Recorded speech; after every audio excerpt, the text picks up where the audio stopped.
اس کے اس کے جواب میں ایک تو یہ کہا جا سکتا ہے کہ یہ روایت خود غیر معتبر ہے، لیکن پھر یہ کہ بخاری جیسا ناقد حدیث اس کو اپنی کتاب میں کیوں جگہ دیتا ہے، اس لحاظ سے اس کو دیکھنا ضروری ہے۔ اور پھر وہاں یہ دیکھیے کہ حضرت ابوبکر رضی اللہ تعالیٰ عنہ جب یہ کام کر رہے تھے تو وہ ماحول کیا تھا؟ ماحول یہ تھا کہ 8-10 صحابہ کے پاس لکھے ہوئے مدون، مرتب اور مکمل قرآن موجود ہے، مگر ان نسخوں پر کوئی تصدیق نہیں۔ یعنی جب رسول اکرم صلی اللہ علیہ وسلم دعوت نامے بھیجتے تھے یا خطوط بھیجتے تھے تو تب اپنی مہر لگا دیتے تھے، لیکن ان نسخوں میں سے کسی کے اوپر مہر نہیں۔ اب جب ریاست کے سلطنت کے سربراہ سے مستند نسخہ کا مطالبہ ہوتا ہے تو کیا حضرت ابوبکر رضی اللہ تعالیٰ عنہ بغیر کسی بات کے یہ کہہ دیتے کہ بغیر کسی تحقیق کے یہ کہہ دیتے کہ زید کا نسخہ درست ہے؟ تو رسول حضرت ابوبکر رضی اللہ تعالیٰ عنہ نے ایسا نہیں کیا، بلکہ ایک پوری تحقیق کرنے کے لیے ایک پورا بورڈ، ایک پورا کمیشن، یک رکنی کمیشن مقرر فرما دیا اور انہیں یہ کہا کہ تحقیق کیجیے، اور کہا کہ سب لوگوں سے قرآن کو جمع کر لیجیے۔ اس کے ساتھ ہی ایک بڑی جماعت کے پاس جو قرآن کے نسخے جمع ہیں، جو ان کو یاد ہیں، محفوظ ہیں، کچھ کے پاس لکھے ہوئے حصے ہیں، پتھر پر لکھے ہوئے، ہڈیوں پر لکھے ہوئے، رقع پر لکھے ہوئے، مگر یہ لکھے ہوئے حصے ایسے ہیں جو بیک وقت نہیں بلکہ وقتاً فوقتاً لکھے گئے، اور ان میں بھی ممکن ہے کہ ایک حصہ دوسرے حصے سے مختلف ہو، لہذا انہوں نے کہا کہ ان تمام حصوں کو جمع کر لیجیے۔ اور جس احتیاط سے صحابہ نے ان کو اکٹھا کیا اور پھر حضرت زید نے ان کو اکٹھا کیا، تو اس میں خلیفہ وقت کا جو رویہ ہونا چاہیے تھا وہ رویہ یہ تھا کہ آپ نے اس پر ایک پوری تحقیق کا عمل جو ہے کروایا، اور حضرت زید رضی اللہ تعالیٰ عنہ، اللہ ان کی تربت ٹھنڈی کر رکھے، حضرت زید بن ثابت کی، اور کروٹ کروٹ جنت نصیب کرے ابن ابی قحافہ کو، کہ ان دونوں نے پھر مل کر ایک کی سرکردگی میں دوسرے نے وہ کام کیا جس سے ان کا نام ہمیشہ ہمیشہ کے لیے جریدہ عالم پر ثبت ہو۔ اب ایک اور پہلو بھی مد نظر رکھنے کے لائق ہے، اور وہ یہ کہ جیسے جیسے قرآن پر تحقیق ہوتی جاتی ہے ویسے ویسے یہ بات اور روشن ہوتی جاتی ہے کہ آیات کی ترتیب تو ہے ہی، سورتوں کی ترتیب بھی ایک خاص اسکیم کے مطابق ہے، اور ایک سورت کا اخیر اور دوسری سورت کا ابتدا باہم مربوط ہے۔ مثلا سورہ نساء کا اخیر انسان کو توحید اور عدل کی تعلیم دیتا ہے، سورہ مائدہ جو اس کے فوراً بعد شروع ہوتی ہے اس کی ابتدا بھی یا ایھا الذین آمنوا اوفوا بالعقود، یعنی ایمان و عدل کی تعلیم سے ہوتی ہے۔ اگر اس بات کو ذہن میں رکھیے کہ انسان نے ازل میں توحید کا عہد و پیمان کیا تھا، اور عدل کا تقاضا یہ ہے کہ جو وعدہ کیا جائے پورا کیا جائے، تو اس ترتیب کی وجہ سمجھ میں آ جاتی ہے۔ پھر دیکھیے کہ سورہ واقعہ کے اخیر میں تسبیح کا حکم ہے، اور اس کے بعد کی سورہ حدید میں بھی تسبیح سے شروع ہوتی ہے۔ سورہ معاون میں 4 باتوں کی مذمت کی گئی ہے: ترک صلاۃ، ریاکاری، بخل اور منع زکوٰۃ، اور اس کے بعد متصلاً سورہ کوثر ہے، اس میں اس کے تقابل کے 4 اوصاف بیان کیے گئے ہیں۔ بخل کے مقابل انا اعطیناک الکوثر، ترک صلاۃ کے مقابل فصلی اور یعنی نماز کا حکم، ریاکاری کے مقابل لربک یعنی اپنے رب کے واسطے، دکھاوے کے لیے نہیں، اور منع زکوٰۃ کے مقابل ونہر یعنی قربانی کر کے لوگوں کو کھلاؤ۔ یہاں یہ صرف 6 صورتوں کا ذکر ہے، اگر آپ باقی صورتوں کو دیکھیں گے تو آپ کو پتہ چلے گا کہ یہ محض بخت و اتفاق نہیں ہے کہ اور یہ محض اتفاقی بات نہیں ہے کہ ایک صورت کے بعد دوسری صورت چلی آتی ہے، ایک کے مضمون کا دوسرے کے مضمون کے ساتھ کوئی نہ کوئی اتصال موجود ہے۔ لہذا یہ ماننا پڑے گا کہ صورتوں کی ترتیب میں کوئی باہمی ربط ہے، اور اس کی دو ہی صورتیں ہیں کہ یا تو یہ ترتیب خود صاحب قرآن کی دی ہوئی ہے یا محض ایک معجزہ ہے، اور دونوں صورتوں میں یہ بات طے ہو گئی کہ یہ کام امت کا نہیں، خواہ وہ امت خیر القرون ہی کی کیوں نہ ہو۔ اس لیے اس نتیجے پر پہنچے بغیر چارہ کار نہیں کہ صورتوں کی ترتیب انسانی نہیں، الہامی ہے۔ اب ایک اور بات کہ ان ساری باتوں کو مد نظر رکھ کے مزید یہ کہ عرصہ اخیر میں رسول اکرم صلی اللہ علیہ وسلم نے پورا قرآن 2 مرتبہ حضرت جبریل علیہ السلام کو سنایا، تو کیا دونوں بار علیحدہ علیحدہ ترتیب سے قرآن سنایا گیا یا ایک ہی ترتیب سے؟ حضرت زید رضی اللہ تعالیٰ عنہ کے پاس لکھا ہوا قرآن کا جو نسخہ تھا اس میں لازمی طور پر صورتیں کسی ترتیب ہی سے رہی ہوں گی۔ عرضہ اخیرہ میں زید رضی اللہ تعالیٰ عنہ اور ابن ابی بن کعب دونوں شامل تھے رضی اللہ تعالیٰ عنہما۔ اگر اس میں حضرت صلی اللہ علیہ وسلم کی تلاوت کی ترتیب زید رضی اللہ تعالیٰ عنہ یا ابی بن کعب کے نسخے کی ترتیب سے مختلف تھی تو زید یا ابی بن کعب کو یہ بات کیوں نہیں کھٹکی کہ جس ترتیب سے نبی کریم نے قرآن سنایا ہے اس ترتیب سے وہ اپنے نسخہ کو مرتب کریں۔ یہاں ایک اور پہلو بھی مد نظر رکھیے، ایک اور دلیل، جو کلام رٹ لیا جائے اس کی ایک خصوصیت یہ بھی ہے کہ اگر اس کی ترتیب الٹ پلٹ دی جائے تو حافظ آسانی سے اپنی یاد سے اس بدلی ہوئی ترتیب سے نہیں سنا سکتا۔ یادداشت کی کمی بیشی کی کیفیت تو ریکارڈ جیسی ہوتی ہے، اس میں جس ترتیب سے آواز بھر لی جائے اسی ترتیب سے اسے چلانے میں زیادہ آسانی ہوتی ہے۔ اس سے بڑھ کر یہ کہ جس ترتیب سے یاد ہے اگر اس ترتیب سے سنایا جائے تو اس کا امکان نہیں رہ جاتا کہ کوئی حصہ سنانے سے رہ گیا اور بلا ترتیب گڈمڈ طریقے سے سنانے میں اس کا امکان رہتا ہے۔ مزید یہ کہ یہ بھی مان لیتے ہیں کہ نبی اکرم صلی اللہ علیہ وسلم کی قوت حافظہ غیر معمولی تھی، اور یہ بھی مان لیا جائے کہ یہ آپ کا معجزہ تھا کہ غیر منسلک صورتوں کو شروع سے اخیر تک بغیر کسی کمی اور زیادتی کے ایک بار نہیں بلکہ 2 بار سنا دیا۔ لیکن حضرت زید رضی اللہ عنہ ان کو قرآن سن کر یہ کیسے اطمینان ہو گیا کہ پورا قرآن بلا کم و کاست انہوں نے سن لیا، اور ان کا یہ اطمینان اس سے ظاہر ہوتا ہے کہ قرآن سننے کے بعد انہوں نے حضرت صلی اللہ علیہ وسلم سے یہ نہیں پوچھا کہ آپ نے پورا قرآن سنا دیا ہے یا نہیں، کیونکہ اس کی کوئی روایت نہیں ملی تھی، اور یہ صرف اسی صورت ممکن ہو سکتا تھا کہ جب حضرت صلی اللہ علیہ وسلم کی ترتیب تلاوت یعنی صورتوں کی ترتیب بالکل بعینی ہی اور برجن سے ہی وہی ہوتی جیسی کہ زید رضی اللہ تعالیٰ عنہ اور ابی بن کعب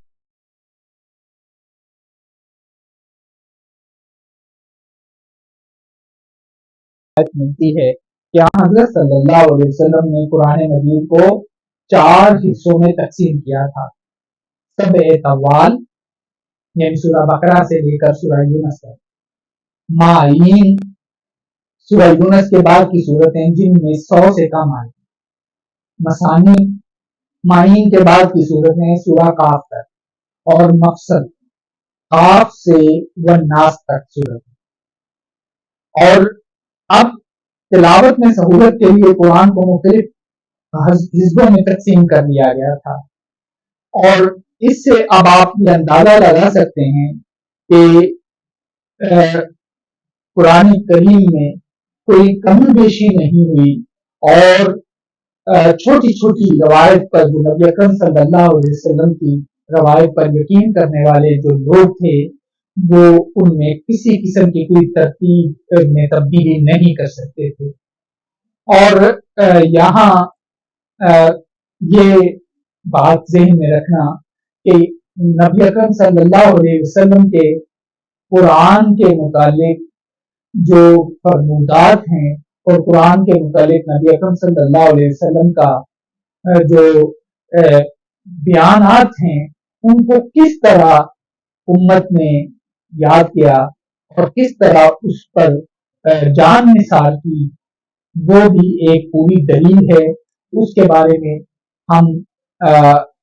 ایک دو روایات بیان کر کے آج کے اس بیان کو مکمل کرتے ہیں۔ نمونتاً جو مثال دیکھیے کہ نبی اکرم صلی اللہ علیہ وسلم کی قرآن کے متعلق ہلکی ہلکی جنبش لب کو اور ہلکے ہلکے اتار چڑھاؤ کو کس طرح سپرد قلم کیا گیا۔ حضرت انس رضی اللہ تعالیٰ عنہ سے رسول اکرم صلی اللہ علیہ وسلم کی قرأت کے متعلق دریافت کیا گیا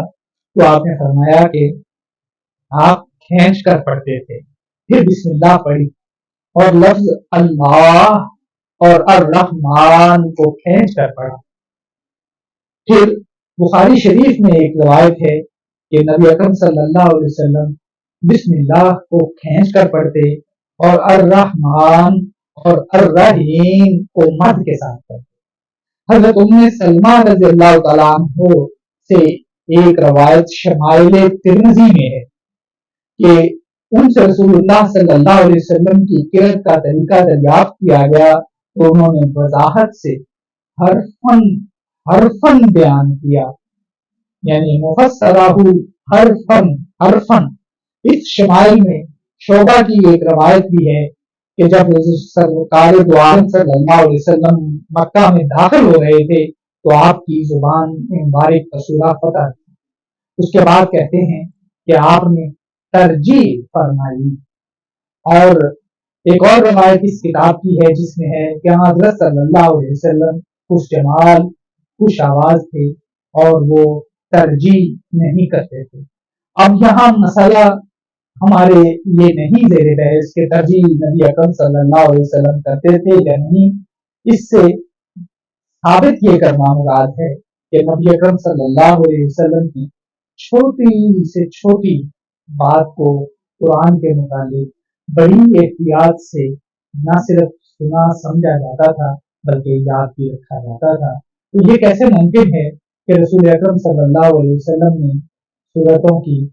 ترتیب مقرر نہ کی ہو اور اسے یاد نہ رکھا گیا ہو؟ یہ سلسلہ جاری رہے گا اور دلائل مزید اگلے بیان میں آپ کے سامنے رکھے جائیں گے۔ اللہ آپ سب کا حافظ۔